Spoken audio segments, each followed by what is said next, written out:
Tokoh-tokoh pendidikan mempunyai peran yang sangat penting dalam pengembangan pendidikan di Indonesia.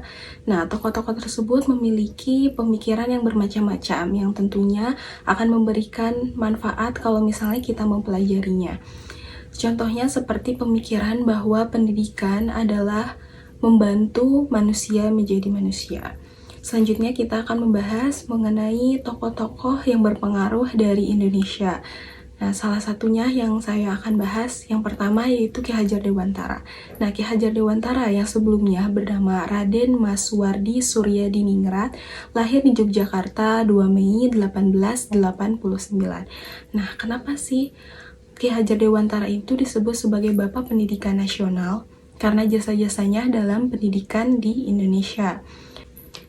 Nah, pemikiran Ki Hajar Dewantara masih sangat dipakai dalam lambang Departemen Pendidikan Nasional yang seperti kita ketahui ya, mungkin sudah familiar.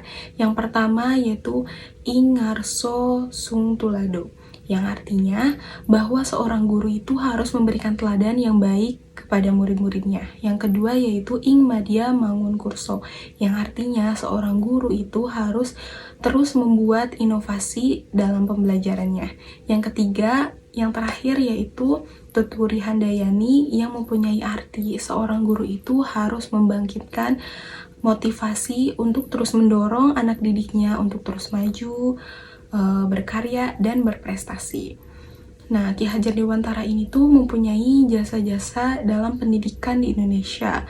Beliau mendirikan Taman Siswa pada tahun 1922.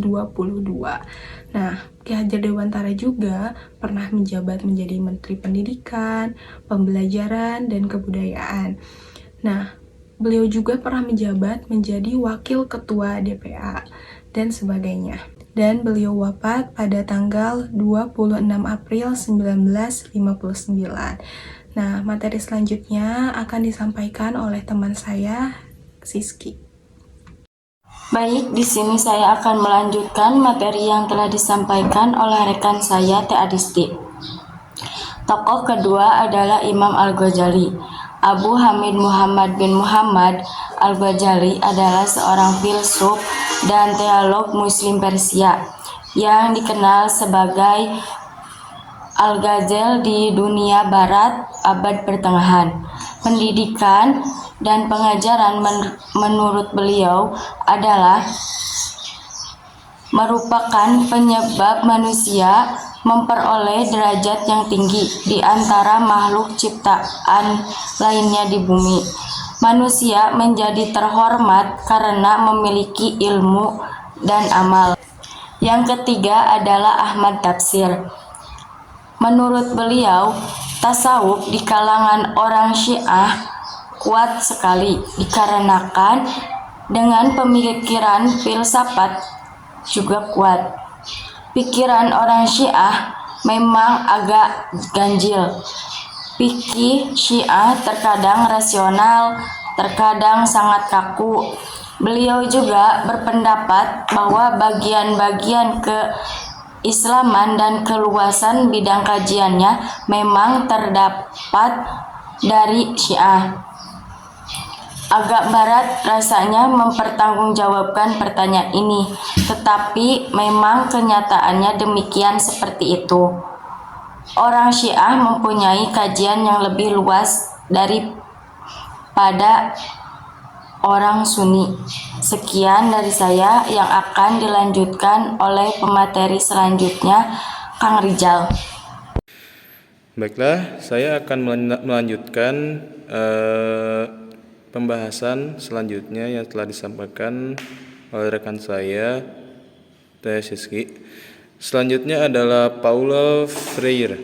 Paulo Freire adalah seorang tokoh pendidikan dari Brazil yang lahir pada tahun 1921. Beliau tokoh pendidikan internasional pada zamannya dengan kritik-kritiknya terhadap dunia pendidikan. Pendidikan menghebohkan cara berpikir dunia pedagogi lama. Salah satu bukunya yang terkenal adalah yang sudah diterjemahkan adalah Pendidikan untuk Kaum Tertindas.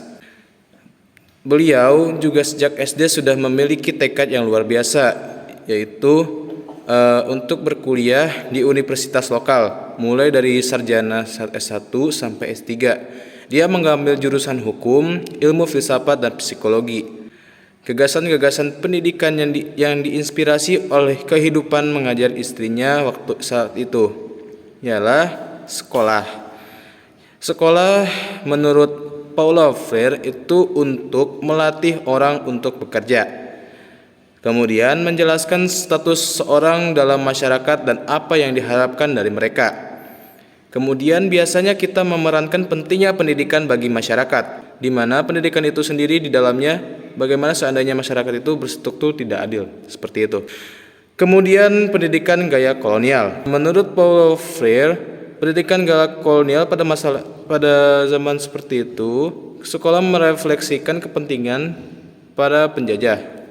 Kemudian aspirasi untuk kebutuhan mereka yang dijajah biasanya diabaikan. Kelompok penjajah biasanya mengungkap nilai-nilai dan kebudayaan masyarakat terjajah dan menegaskan superioritas mereka. Ciri-ciri pendidikan gaya Beng. Guru mengajar, murid belajar. Guru tahu segalanya, murid tidak tahu apa-apa. Kemudian guru berpikir, murid dipikirkan.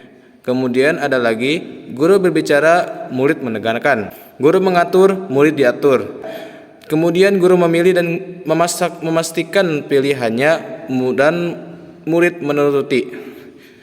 Guru yang terakhir adalah guru bertindak, murid meniru tindakan gurunya.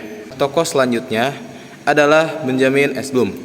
Benjamin ini merupakan seorang tokoh psikologi pendidikan berkebangsaan Amerika Serikat yang lahir pada tahun 1913 pada tanggal 21 Februari dan meninggal dunia pada tanggal 19 September tahun 1999. Dia adalah sarjana dan 2 magister yang diperolehnya dari Universitas State of University, sementara jenjang setara 3 atau doktor atau S3 diperolehnya pada University of Chicago.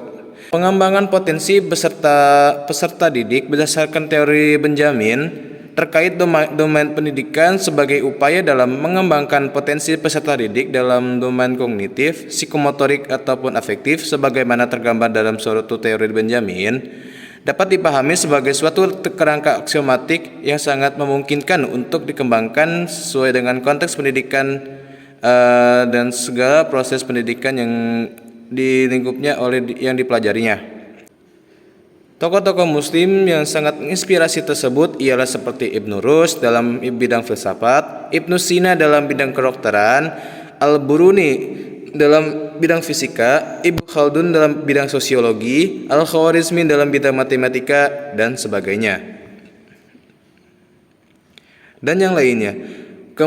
Kemampuan yang multidisiplin tersebut bisa dikatakan sebagai salah satu hasil dari integrasi keilmuan tanpa harus menjebak ke penguasaan ilmu serta pengetahuan pada ruang dikotomis yang sangat rigid. Dalam upaya mengembangkan peserta didik, apa yang dikemukakan Benjamin tersebut harus dikembangkan secara maksimal dengan terus mengarahkan pada upaya penguatan ketiga domain. Dalam hal ini adalah domain kognitif yang mengarahkan kepada peserta didik pribadi yang cerdas, yang kreatif, dan yang baik. Ketiga domain tersebut merupakan suatu entinitas yang sangat menguatkan satu sama lain, tidak dipisahkan. Dalam proses pencarian mereka, ada sebuah ketingkatan kreativitas mereka dalam bertanya.